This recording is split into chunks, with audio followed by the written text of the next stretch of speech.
It's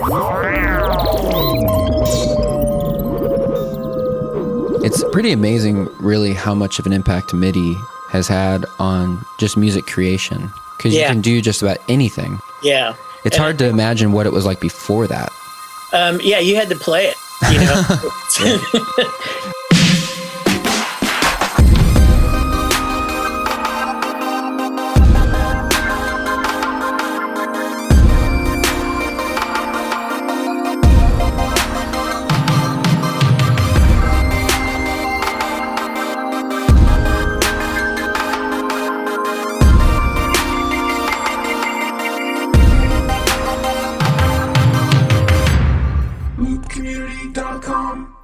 What's up, Loop Community?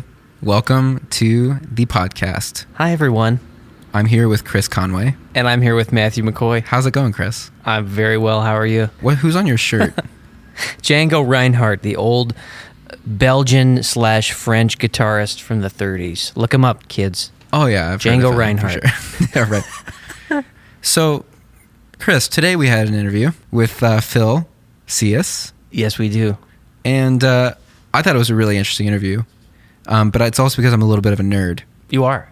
I'm a little bit of a nerd, computer nerd. And so we talked a lot about technical, MIDI, which I think is a really fun topic. This is an old interview. It was actually recorded 2 years ago, but we're reposting it on this new podcast.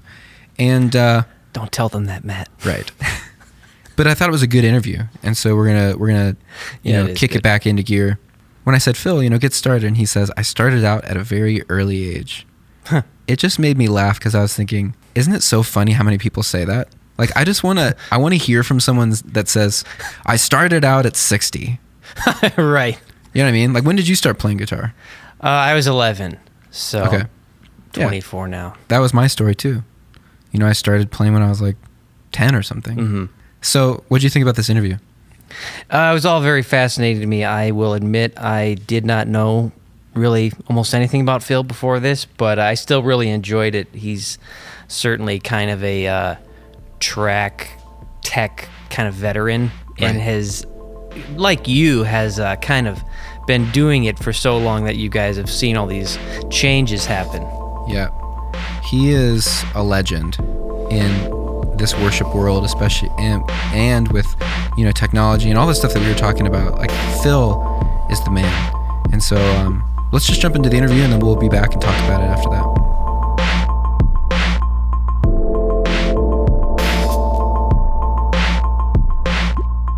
All right, everybody, welcome to the Loop Community Podcast. Today I am so glad to have Phil Sillas join us.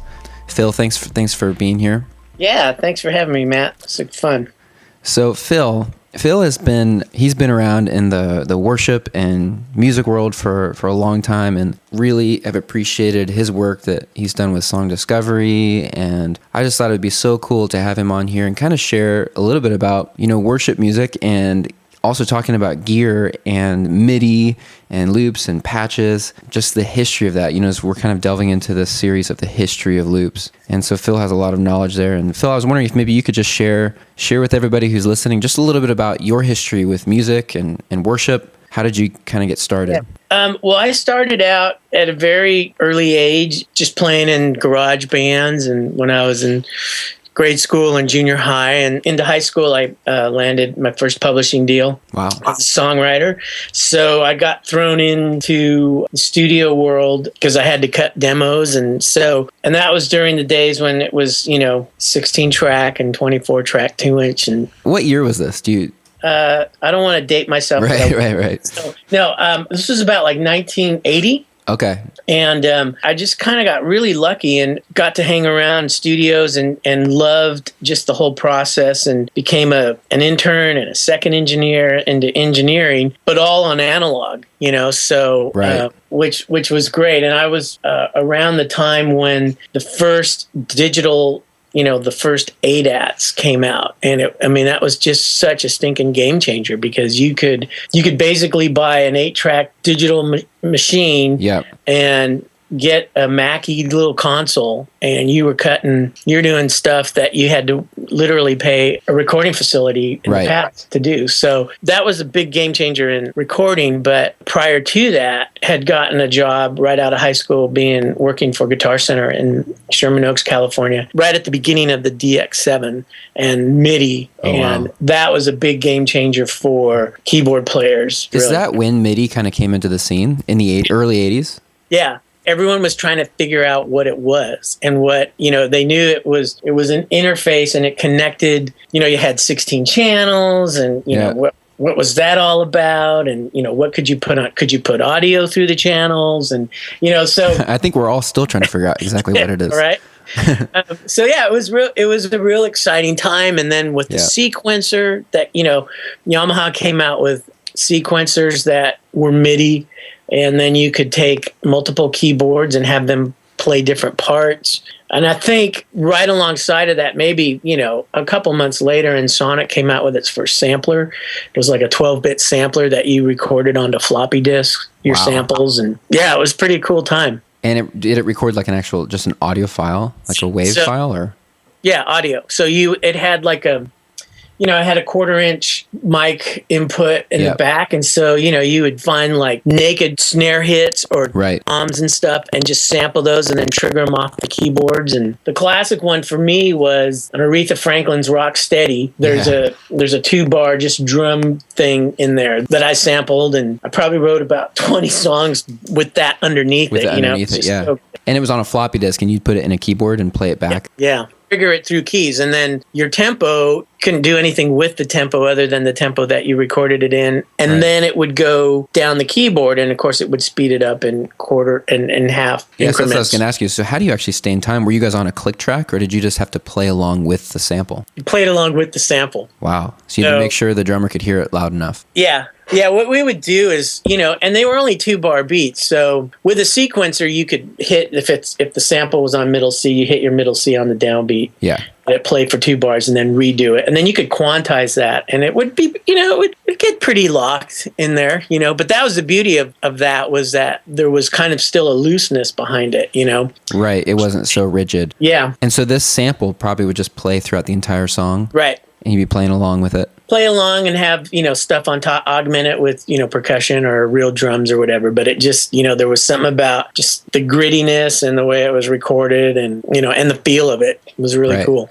And that's fascinating. So you actually were sampling off of a recording. And were people not really concerned about? Yeah, it was so new. I mean, the idea of getting permission to use loops it's just totally different. Totally different. And I think it was, one of the first rap or hip hop artists that had a major hit underneath, like a James Brown funky drummer thing. I think that's when all the lawyers and labels got involved, and it was like, okay, we need to start getting permissions now if money's being made. Right.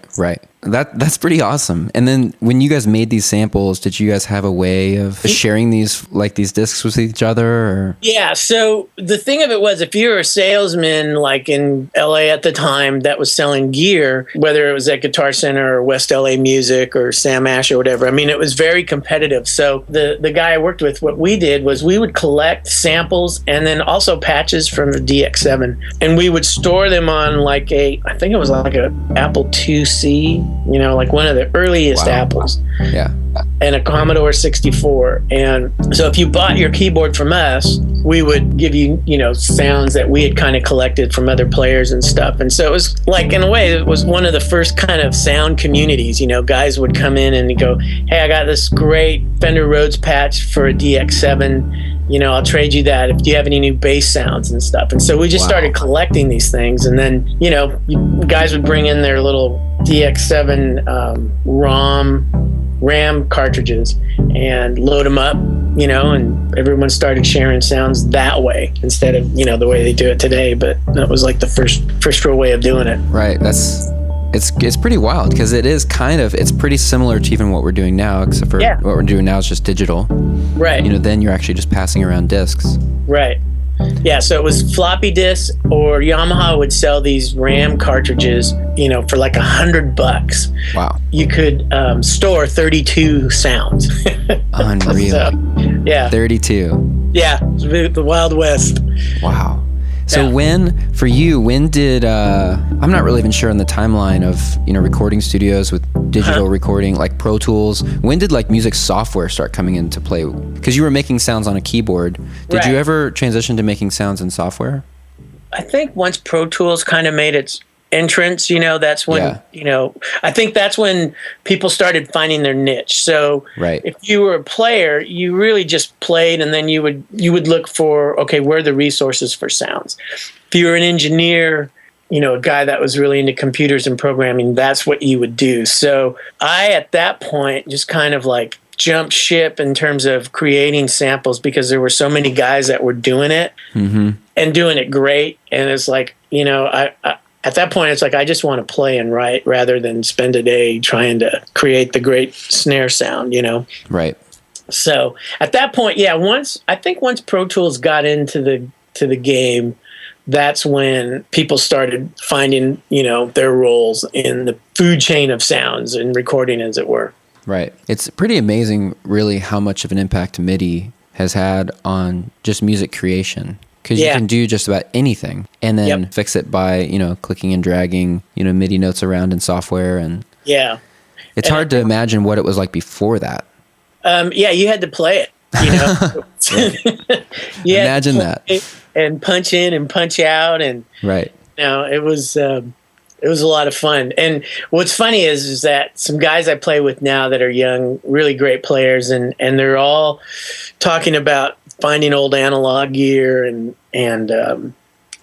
recording through 2-inch machines now. And I'm like, guys, there was nothing romantic about it. Where you're at today, what's available to us today is so much. It was a lot of work having to cut stuff, splice stuff with razor blades and for editing, and you miss it. You don't get it, you lose it. So it's kind of funny. I mean, it all comes full circle, but I was glad that I got to learn on both spectrums, being able to work with analog and tape, as well as now everyone's working on a digital audio system and workstation.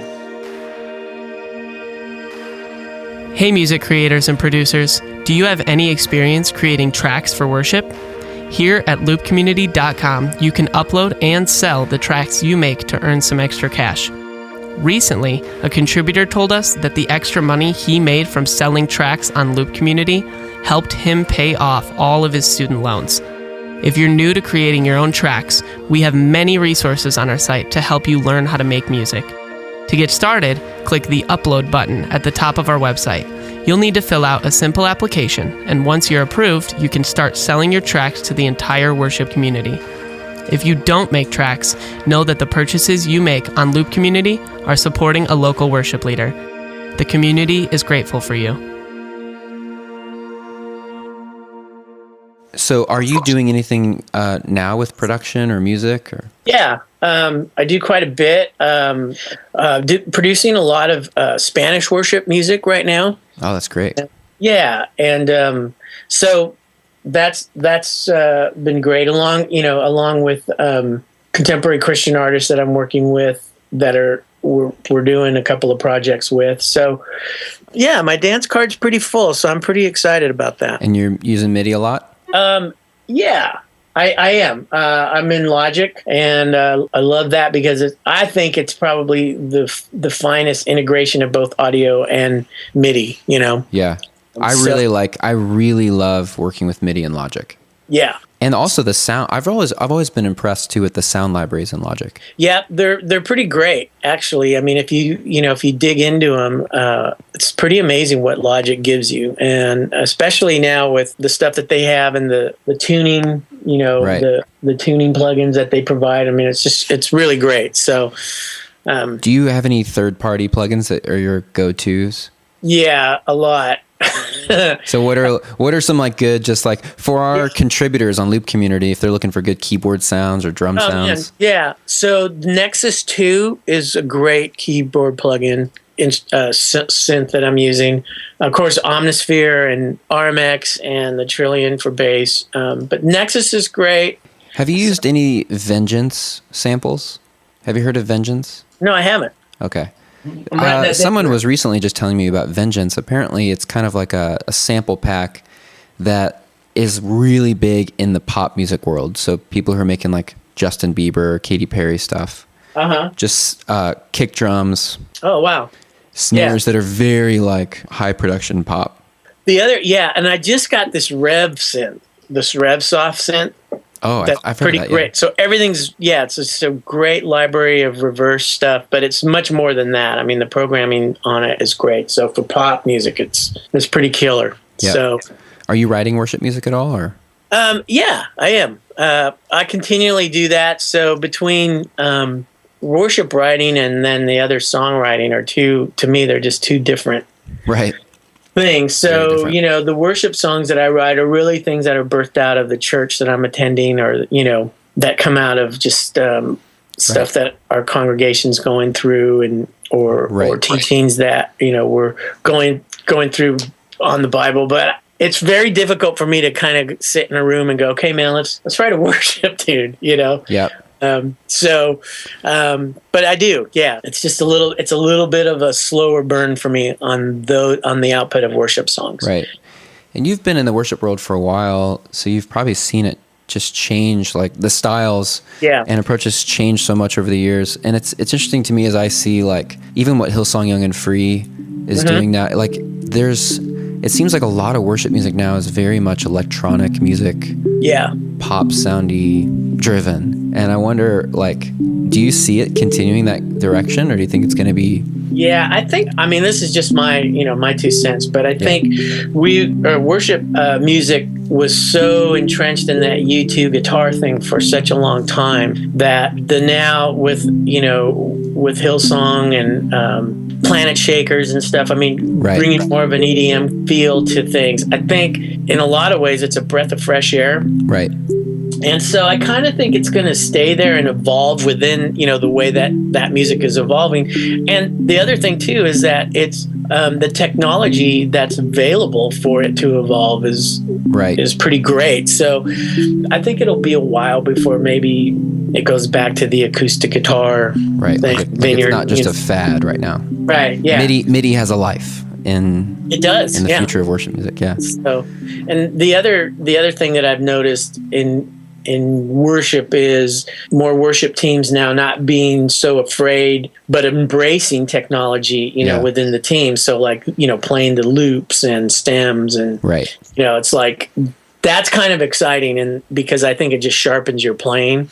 Yep. And I'm excited that happens, Yeah, that is really cool. Yeah. Well, thank you so much for just spending some time with us. And I appreciate just everything you've done to get worship music out there into churches and get independent artists heard. And I mean, you've just had such a huge impact. Well, thank you. My pleasure to do that. It was the fun part is just hearing all of this stuff that's coming around the country and the world for that matter. So, So where, if our contributors want to find you, or I don't know, find your music or producing, like where can they find you? Are you on Twitter or a website or? Man, that's a great. I really am so kind of off the grid. Just for some of the Spanish worship music that I've been doing, tsgrecords.com is it's available there, and it's also available on iTunes as well. So cool. Well, thanks so much, and I appreciate it. I appreciate it as well. Yeah, bye. All right.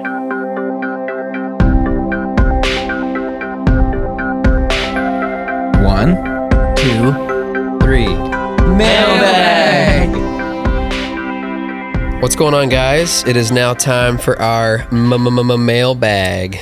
We love this part of our segment because we get to answer questions that are sent in from our community of people that just love Loop Community and just really have needs and questions that they want answered. So let's dive right in. And our first question comes from Pete in Tallahassee, Florida. Pete says, does your church use tracks? So I've been a part of a few churches. The most recent church uses tracks every weekend. We always use Ableton Live. It's just a music software, and it's like the Microsoft Word of running tracks. So we use Ableton Live to really do like transitions from lighting to lyrics and music all connected. So we don't have to worry about like having separate individual positions for each, because it's kind of nice.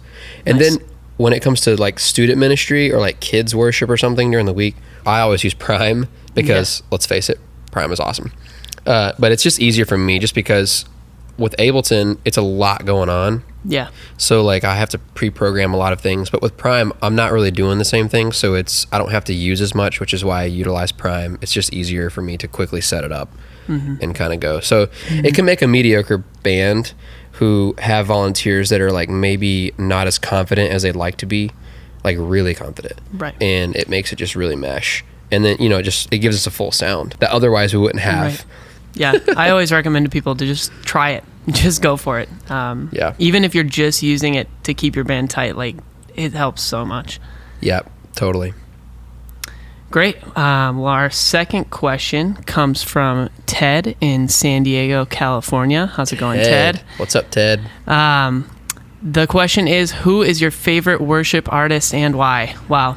Oh, man, that's a tough question. It's tough because there are a lot of them, and I feel like there are a lot for different settings and different... This like goes in the same arts questions as like, what's your favorite movie or what's your favorite Right. TV show? And it's like, yeah. For sure. So I have a lot that I would say listen to at different times, depending on what I'm feeling, or would play Totally. at different times. But one of my new favorites, I'll bring that up. My new favorites is the Royal Royal. Oh, man. They just released their new album, Rococo. It's Rococo. awesome. Yeah, Rococo. Yeah, kind of really are. It's awesome. It's different than a lot of worship albums. I feel like it's got kind of a pop feel to some of the songs, like Neon Sign is an Right. awesome song from that Yeah. album. You can tell they really want to connect people to the Lord with their music, and yeah, I love the album. I love the artist. I've been listening to their older stuff too now more because I didn't really know about them before this release. Do you like listen to something and like put it on repeat Yeah. until you get like sick of it? Yep. I'm one of those people that will overplay a song or even a like top 40 hit that everybody's already sick of. I'll replay it until Yeah. I'm done.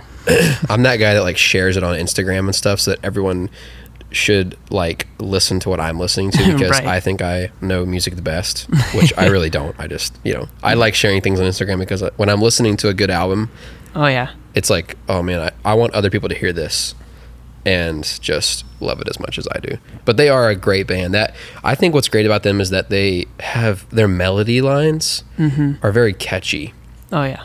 So they have several songs that are just like, you can listen to it for 15, 30 seconds and the melody's like stuck in your head, which is like great, which is it's a true indicator of like good songwriting. So, but yeah, I like the Royal Roll. They're really good. Yeah, Champion is another song on that album where the melody Yeah. is stuck in my head all the time. Totally. So go listen to Rococo. It's good. I don't, man, that's a hard question to answer. It is. I think like for if it's like worship music, I always will listen to like Bethel. Yeah. That's just like hands down my favorite. And I think they're just so on the rise right now. Like it's been Hillsong for so long, and Hillsong is great too. They're still number one, I think. But Bethel is like a close number one, number two. for sure. Yeah, and I love all the projects they do because they're just, the way they write songs is very like lyrical, Yes. and their melodies are very different. Like it's not always like which is kind of Hillsong United, sort of like, you know how Hillsong United and Bethel, when they write songs, it's not traditionally like something you'd hear in church. Right. But it's still like that worshipy type song. So I love that. And then my favorite artist of all time, this is the one I grew up with, just Christian wise, that's not worship sort of, is Stephen Curtis Chapman. Oh yeah. Old school, I know. Old school. But he, like, when I first started listening to him in high school, that like got me started down the road of like wanting to develop myself as a singer, songwriter, and like a guitar player. And so I thought he was like so cool. His songs were so cool. That's awesome. And It's one of my first CDs. Yeah, when I Dive. was- yeah. Or Speechless. Yeah. Yeah. Yep. Speechless. Speechless when I was in middle school. Would the listen to turtleneck that sweater. on my Love it. CD player. Yeah. It was great. Oh man, that's awesome. Cool. Next question. The next question, number 3, is from Samuel, and he's from South Bend. And he asks, oh man, what is your songwriting process? So, wow. Big question. Yeah. Okay, so first of all, before anyone ever answers this question, and people that have been asked this question, I've been to like, certain seminars and stuff where they'll have like some big artists there. And all the time that I've heard this, they always say there's not some cookie cutter way of doing this. Right. All the people that I've heard answer this question say it's like, it's different for everybody, which I would totally agree with. Like it is truly different for everyone. So how I usually songwrite, I just released a single on iTunes not too long ago, a few months ago, called Glory Known. Go check it out. Great song. Thank you, sir. But it was really nerve-wracking because like it's my first major single that's on iTunes. Yeah. And there's no bigger critic of your music than you. Right. So you're always like going over and like just mulling over your song over and over and over again. And I try to think about like, what is the story of this song? Because lots of times people say, this is how my song came about. And honestly, like I remember being in my bedroom, just like going through some stuff and like thinking about like what our reason is for being here on earth, and we try to get great jobs, we go to school, we get married, we have a family, we do all the things that you're supposed to do, quote unquote. But like at the end of the day, like why was I put here on this planet? Right. And I think a lot of it is like the true meaning of worship is to just make his glory known back to him. But like I can do that right through the way I live and work with other people and how I relate to other people. Like I do that through my relationships with others, and how I serve and continually do this. So I think that's kind of how the first part of my songwriting process is. You have to have a story, right? You have to have something that's like, what's your motivation? Right. And then the fork in the road comes down to the technicalities of it. So like the first thing people say is, well, I like to start writing first and then I add the music to it later.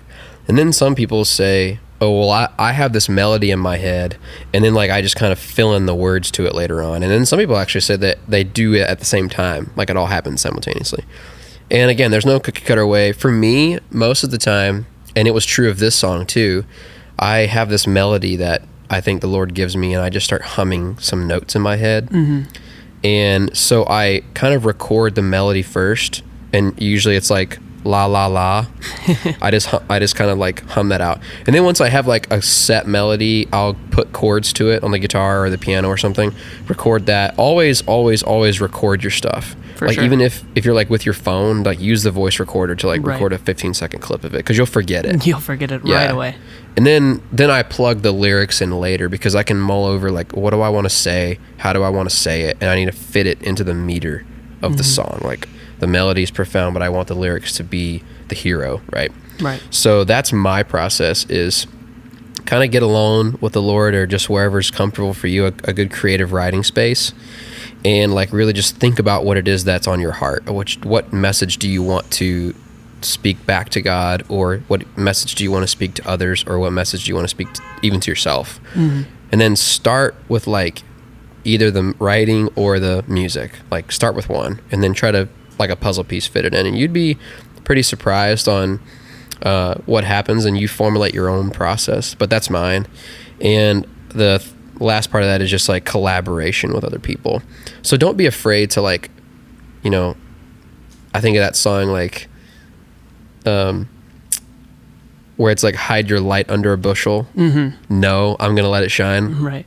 And it's the same thing with your song. Don't feel like, okay, I have this secret song and it's never been done like this before and I think it's great and I'm not gonna share it with anybody because whatever. Right. You will be amazed at how, when you like open that up to people and they say, hey, what if you did this here? What if you, etc. I mean, and you start changing your song, and then when you hear the finished product, it's like, wow, I never would have been able to do this by myself. So I encourage you, like, get out there and co-write with somebody, like ask them what they think and get their input, and make sure it's a trusted source. Right. I think I actually asked John Guerra to kind of comment on my song, and he kind of coached me through some things. That's awesome. So that's great. And it's good to have a trusted, like, reliable source who's like a really good songwriter or artist that you can trust, and to help give you positive feedback. Definitely. Cool. Awesome. Well, our last question for today's mailbag segment is from Jordan in Grand Rapids, Michigan. Jordan. What's up, Jordan? He asks, how can I develop a better quantity and quality of volunteers for my worship team? That is a great question. We get asked that a lot because it seems to be a big topic for people. We do get asked that a lot, actually, through just support and social media. Yeah. Even outside of Loop Community, I've heard that question, like at different seminars and stuff. Like, how do we do this? Right. It can be hard. You can be started for 6 months and feel like you're not getting anywhere, feel like you're not having people want to be scheduled or be really involved or getting new volunteers. I would say like the biggest thing can be treating the people like relationally, like relating to them as people and not treating it just like a job and like something that they have to do. Like, don't just walk around your church and be like, hey, do you want to play in the worship band? Like, learn about the volunteers that you have and really pour into them in ways that they might not expect, honestly, from you. They might treat it kind of as a job at first, but just pour into them, show them that you want to be their friend and that you want to like, that you're there to build this relationship with them and be a team. Yeah. Because you don't really know what's going on in their lives. And most of the people that are put in a position of leadership to round up volunteers, they think, they're getting paid for this. Most of the time they're in a paid position to do this.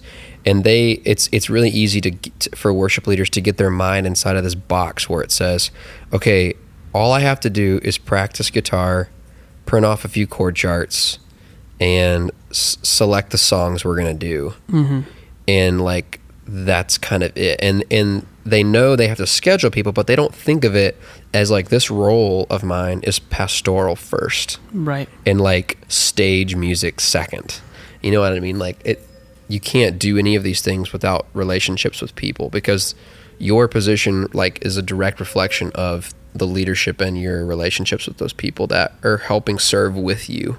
Yeah. And they retain that and they want to serve with you. They may not be the best guitar player you've ever heard, but they want to get better because they look up to you and they want to have a great sound with your team. I'd much rather have somebody like that. That's like, if they're not like at a 10 as a guitarist, maybe they're like a 6, but they have a heart of a 10. Right. And I'd much rather take that, because I can build the 6 to where I need it to be after I coach them. For sure. Them. And like, if Billy or whoever your person is that's playing drums or whatever, if you just don't know, like, did his parents just lose their job, or is he going through like a really tough time with something? If you would just like go out to coffee with them, or like say, hey man, why don't we just go to a ball game or like grab dinner and just like hang out? Don't talk about worship, don't talk about any of that stuff, just get to know them. And I promise you that will really increase the desire that they have to be a better musician, because they're going to look up to you. They're going to say, hey, this person isn't just out to like fill a chart or fill some type of like, like cross the checklist, but he's like really wanting to get to know me and build into me. Yeah. It's just like if you had a friend in any circumstance, like you're not just going to ask that person to like help you move and watch your kids, like then they won't want to do it. I mean, some people do. I mean, people do that, but then just, you're not going to get that same relationship. You're not going to get their same positive attitude. And yeah, I don't really have great relationships with my coworkers, so if I need to move, I just ask them to help me move, and that's it. No, I'm just kidding. No, we have good camaraderie here. We like to pick on each other and kind of have a good time. But yeah, that's very true. I think that it's good to like, relationships are key. Right. And I think, if you're someone that is new to your position, or if you've been in your position for a long time, I would say start with the relationships, but just know that like, don't be afraid to reach out for help. Like, you don't have to have it all figured out by yourself. For sure. Like, reach out to churches that are larger than you and didn't always used to be at the large size, but they had to get from A to B, so they know what it takes to get there. So reach out to those people. Like, just contact those churches. Even if you don't know the worship pastor there, just contact them. Say, hey, I am a pastor of worship here or whatever, and I am having some trouble with worship volunteers, with scheduling them and growing them, and like, what ideas do you have, and how did you get from A to B? And they'd love to help. So for sure. Cool. Well, guys, that is it for today's mailbag, and we will chime back in either the next podcast or 2 from now with another mailbag. So if you have questions, be sure to send them to podcast@loopcommunity.com, and we'll be sure to add those questions to our mailbag. Awesome. Until next time, peace out. This is Community Talk. So Chris, So what Matthew. do you think about MIDI? It's still all very confusing to me, but What stood out to you in this interview? well, what stood out to me, which probably didn't stand out to anyone else, is the fact that he got his first like music publishing deal when he was in high school. Right. I just laugh at that because like, Yeah, who does that? who does that? What high schooler even knows what that is, or Yeah. you know, like I thought that, but I would love to see what that deal was. yeah, but it says something about his songwriting abilities. If publishers are Yeah. going after someone in high school, that's Right. That's Is- great. Yeah, that is pretty amazing. He's a really talented guy. I thought it was just so interesting to hear about how much it's changed. yeah, And also how much it has not changed. So like, they're sampling recordings, which as a Yeah. licensing guy, that's definitely a big no-no. Mhm. Nowadays, like everybody's like super uptight about, sampling an actual recording and using it in your own recording, yeah, without licensing it, which Without which licensing is a it, yeah. no-no. But it's just interesting how, back in the 80s or whatever we were talking about there, yeah, people probably weren't even thinking about that. yeah. There was no really concern. No in a way. regulations. Definitely, Maybe yeah. yeah. Or there were regulations and they were just ignoring it. I don't know. Exactly. Yeah. You're mentioning the changes that kind of took place through the years, and I was just like cracking up at him talking about recording to floppy disk. Yes.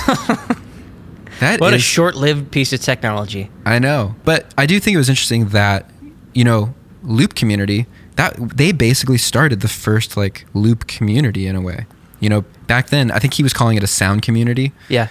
where, back then they were creating their own sounds, putting them on floppy disks, mailing them across the world in exchange for your floppy disk. I know. And it was exactly what we're doing really now, except for, it's all on the website where it's like, hey, a lot easier. yeah, because now we've got worship leaders who are making tracks for songs and they can upload them and share them with other worship leaders. Right. And, we're doing it legally because we license everything. Mm-hmm. But I thought that was so cool that like they were doing that, before Literally they had. mailing things to each other. Yeah. It sounds so absurd, almost at this point, but it really Right. wasn't even that long ago. Right.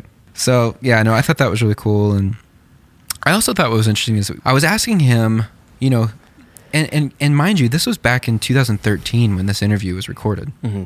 So that's like, 4 years ago?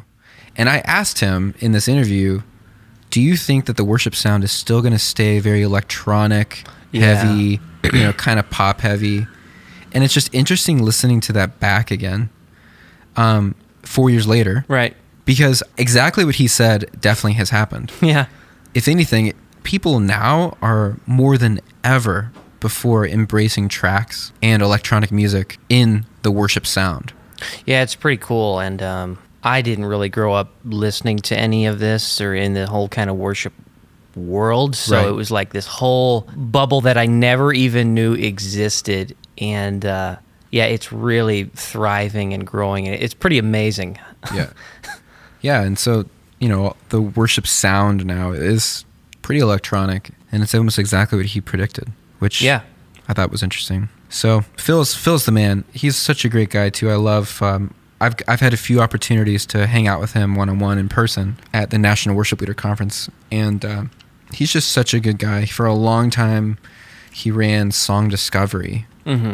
which was it's kind of like a CD subscription service where every month you got a CD of like 12 new worship songs that were written by guys from all over the United States. And it was such a cool thing. And Phil, headed that up.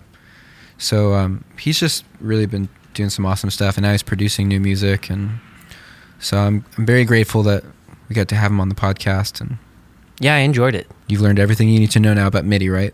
Everything I need to know. Okay, we'll get your And everything floppy you disks. people need to know. I'm looking at all of you. All right, such a good interview. Really enjoyed that time with Phil, and that kind of wraps up this podcast. But you know what? We would love to hear from you guys. Any sort of suggestions, or if there's someone that you would love to have an interview with, hear us interview, shoot us an email to podcast@loopcommunity.com. If you have any questions, comments, suggestions, shoot us an email. We'd love to hear from you. Thanks for joining us. Talk to you next time.